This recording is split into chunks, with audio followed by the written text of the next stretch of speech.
I'm going to preview the number 15 Baylor versus TCU men's basketball game. TCU is receiving votes, and that's why I'm doing a preview of this game. If they were not even receiving votes, I would forget about it.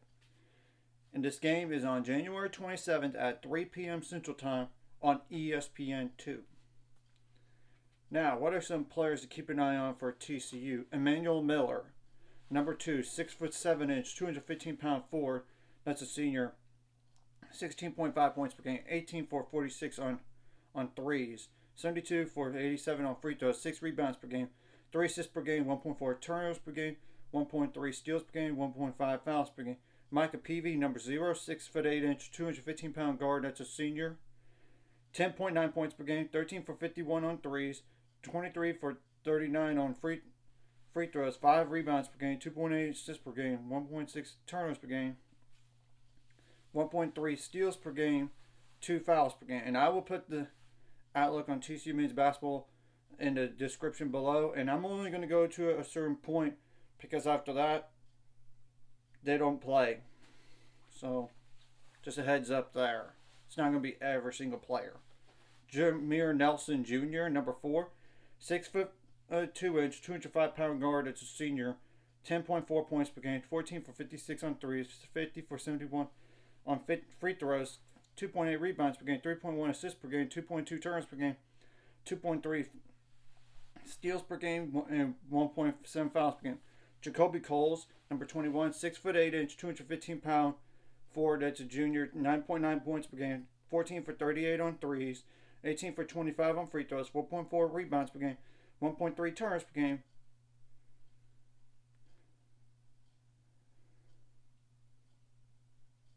Let me check on this number real fast. I apologize. I just want to make sure I am right about this.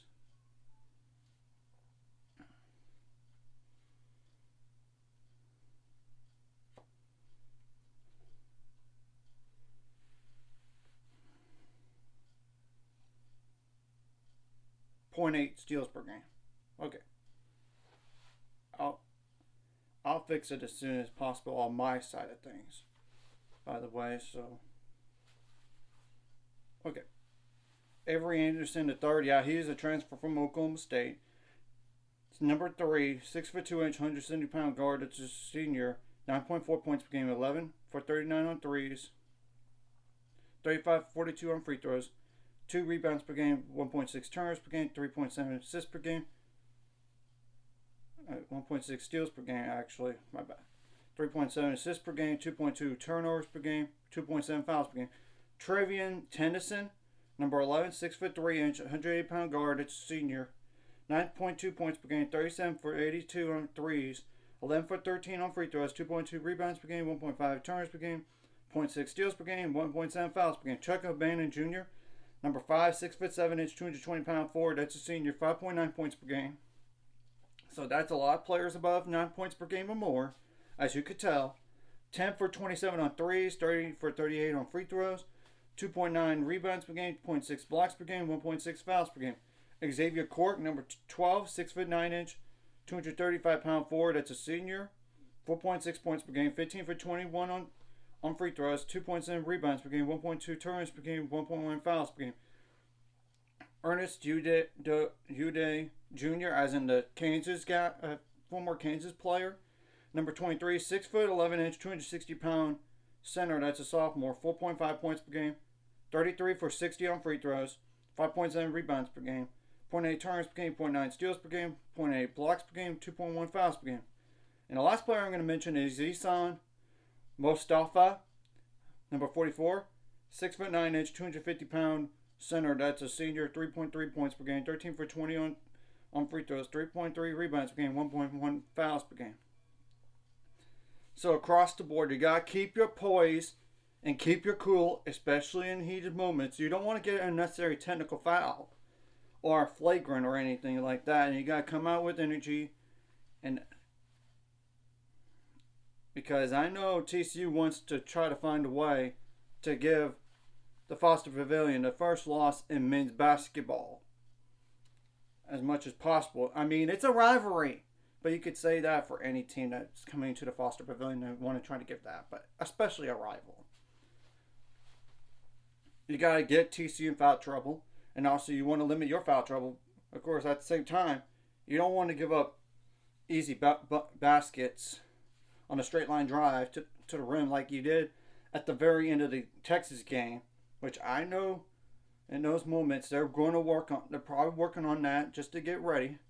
And TCU's coming off of a win against Oklahoma State at Oklahoma State, 74-69. So, yeah, and now defensively, force turnovers. I mean, that's the number one deal. You got to limit your points off turnovers at the same time. I mean, at the same token too. And second chance points and fast break points and points on the paint as much as possible. And you got to get back in transition defense. You just got to get back quickly. And they do live in the paint. I mean, 46 points in the paint last game against Oklahoma State. I'm just saying that as an example. Obviously, it would be huge to get a lot of steals and blocks. You got to make them shoot not as good from the field. Like, make it below 40% if you can. And make it below 30% on threes. And make them shoot three. I mean, obviously, you got to contain the shooters, contain the slashers. On the three-point shooters, make them shoot long twos instead of threes. And obviously, if they're a slasher, try to let them shoot over the top. And you got to do something about your ball screen coverage, too. I mean, I'm just on a pick and roll or pick and pop, but you get the whole point. And you got to make adjustments on the fly on both ends of the floor, from possession to possession or timeout to timeout, but certainly from first half to second half. I mean, I'm just telling the truth. And you got to rebound the ball so you keep them off the glass as much as possible. You certainly don't want to give up like a kick out three or put back or a mid-range jump shot or a tip in. I'm just telling the truth on that. You don't want them to live at the free throw line either, because one, it stops the clock without them scoring. Two, if they make a lot of free throws, it'll hurt you down the line, potentially. Offensively, you got to take care of the ball. You got to rebound the ball. I mean, you got to get some second chance points, some fast break points, some points on turnovers, because sometimes your best offense comes from your defense. Of course, like I said, you got to make adjustments on the fly. You got to shoot the ball above 40% in this game, and I would hope that three-point shooting from last game against Texas comes into this game right here. I really hope so, because we shot the ball pretty good against Texas, and we made our free throws count, and that's another thing. You got to get to the free throw line and make your free throws count. I mean, I know we lost last game by 2, but you cannot blame on the free throws. And I know we went through a stretch where we didn't make a single field goal for almost 9 minutes until that game-tying shot. But we're getting to the free throw line and making free throws though. But still, you cannot go that long without making a field goal from the field. And I know that sometimes it's your best option in that situation, just to try to get to the free throw line. And obviously, you don't want to get charges or a lot of steals against you or blocks. You gotta screen well too. You do not have like illegal screens. If you're going to have a turnover, I'd rather be a dead ball, like the ball went out of bounds, or a legal screen, instead of a live ball one where they could take advantage of it potentially. I'm just telling the truth in all this right here. Obviously, you don't want like a flagrant foul or anything. And I know that we were really have been on the wrong side of things on close games the last two. I mean, 4 points to Kansas State on the road, and a game-winning shot by Texas on the road last game as well. And you gotta be smarter with the fouls and your shot selection on off. I mean, shot selection needs to be really good in this game too. But across the board, you gotta be smart with your fouling. And on defense, do not foul a jump shooter. You don't want to do that. And you also don't want to foul so far away from the basket when it's almost bonus for the other team, or even period, when they're just trying to bring the ball up. I'm just telling the truth. And another thing is, in the top, if you're up at home, you got to find a way to try to put them away. But I don't know, because this TCU team is good.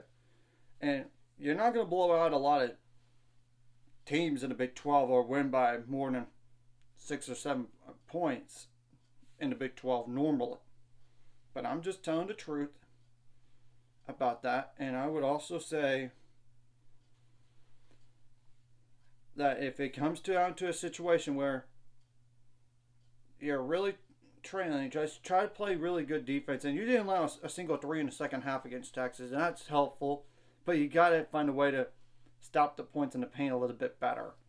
In a way, with the length at the forward position for TCU, when they might play 3 forwards out, 2 forwards in a center, or 3 forwards period in the front court, they're similar to Texas in a way, and we have a lot more time to scout and prep for them and improve ourselves as well from last game. So that is helpful. And if it comes down to a situation where you're up or tied near the end of the game and they try to inbound it, call timeout immediately. And I know Scott Drew mentioned that he should have, but it looked like a timeout to me in the last game. But it is what it is on that. And maybe I think it was a timeout, but it could have been a defensive play. But if they're going to try to inbound the ball,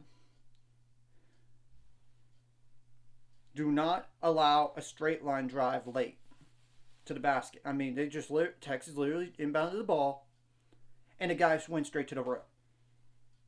You got to make them go side to side in that situation. Make them go side to side to melt more time and get it not as easy of a look from the basket. I mean, I'd rather have them shoot like a half-court shot to beat us, or a long three-point attempt, but not a layup. Not a mid-range jump shot, maybe a mid-range jump shot, or the side out of bounds. You got to make it hard for them, and do not foul if you're up. Please. I'm just up late in this game, in a game. Because you don't want to allow them to score points when the clock is stopped. And you got to find that killer instinct. I know we have some of that based on prior games, making big shot after big shot, like Auburn, Florida, Cincinnati, BYU, even Oklahoma State. And I know Oklahoma State's terrible, and they're probably going to fire Mike Borden unless he makes it NCAA tournament somehow, which the only way he's going to do that at Oklahoma State is to win a conference tournament. I'm telling you point blank in the face about that. So I'm just telling the truth. And it would be helpful if Ray J. Dennis has more than 2 points in this game. It really would. And I get the assist to turnover ratio was good, 8-2. But he's got to score a little bit more. And hopefully Jacoby Walter keeps that good game going from last game into this game. And Jay Nunn shoots the ball just as good as last game as well.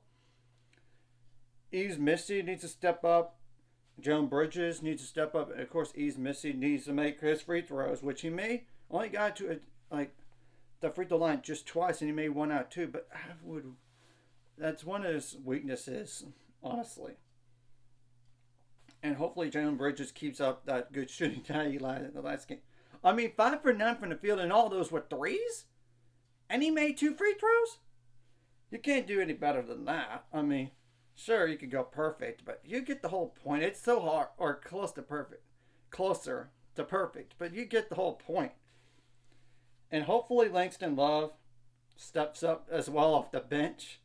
And maybe Marilotto needs to do his role, but it's probably going to be very limited. And same thing goes for Caleb Lohner. It seems that up to this point, and Josh Uzuwuna needs to step up on both offense and defense. And hopefully he has more than just one rebound, unlike last game. And he's missing. He needs to get more rebounds than just 2. But granted, some of those shots were really close, and Texas was just making them. And even they were making a lot of threes. 9 for 11. And do not allow that for TCU to happen. Please. And we made 80% of our free throws last game and only lost by 2.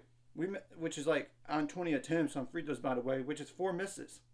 You can't tell me if you go perfect, like if Jacoby Walter, he missed 2 free throws, and Langston Love missed a free throw as well. So you got to have your guards make free throws, or 3-point shooters make free throws more times than not. But in that situation, just don't allow an easy shot to happen at the very end of the game. And you sure don't want to let TCU come in here and beat a tougher team. You got to be out physically now. You got to be tougher. You got to chin the ball. Protect it. I'm just telling the truth, and you got to just get over those and improve what you did wrong from last game and translate it to this game, and what you did well last game, bring it to this game. That's the secret right there. And Jacoby Walter, I know he stepped up in rebounds as well, but we do need to play a little bit better defense than last game if you can't tell by the numbers. I mean, but you could say Texas went for 9 for 19 on threes, but you got to consider in the second half, they didn't make a single one on 8 attempts. And you don't want to give up so many clean looks at the 3-point line either. I'm just telling you that because they could make them. So, anyways, if you like this content, hit the like and subscribe button. See you guys later. On the road to 600 subscribers, of course, ultimate goal is 1,000 more. So make money out this course. Liking the video, comment video really helps YouTube algorithm so more people can see it. Sharing the video does help as well, so more people could watch. And if you're watching and not subscribed, hit subscribe button. It's free, the notification bell as well.